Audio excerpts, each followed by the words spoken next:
भाग्यवान होती है। ये मम्मी की जान, ये पापा के साथ, ये जननी समान होती है। ये बेटियां भाग्यवान होती है, ये बेटियां भाग्यवान होती है।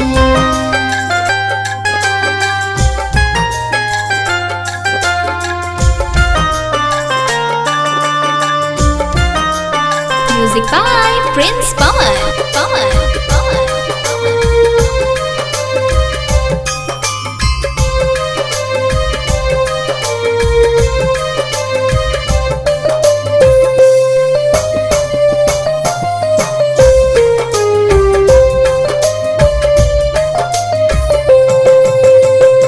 अंगना की तुलसी होती है बेटियां, माँ बाप की खातिर रोती है बेटियां।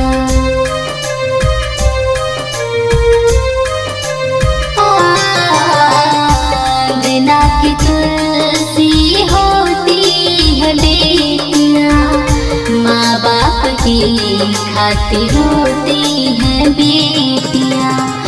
ममता की खान ये दुनिया जहां, ये बाबुल की जान होती है। ये बेटियां भाग्यवान होती है, ये बेटियां भाग्यवान होती है।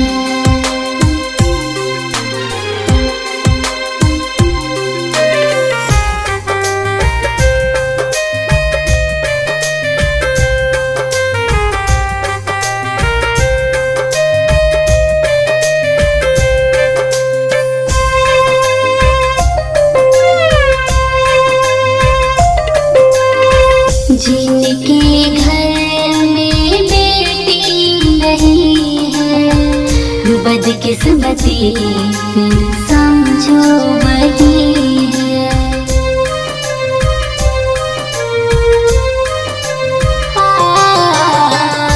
जिनके घर में बेटी नहीं है, बदकिस्मती समझो वही है।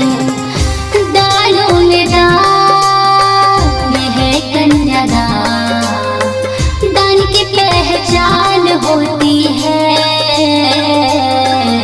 ये बेटियां भाग्यवान होती है, ये बेटियां भाग्यवान होती है।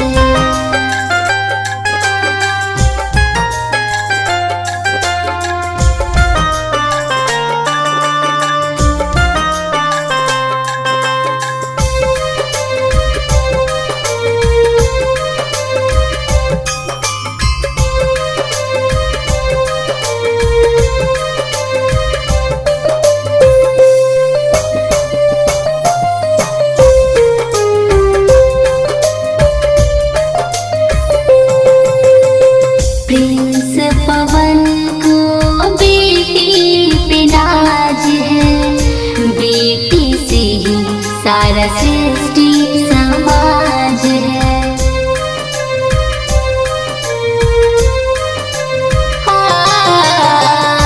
प्रिंस पवन को बेटी पे नाज है, बेटी से ही सारा सृष्टि समाज है।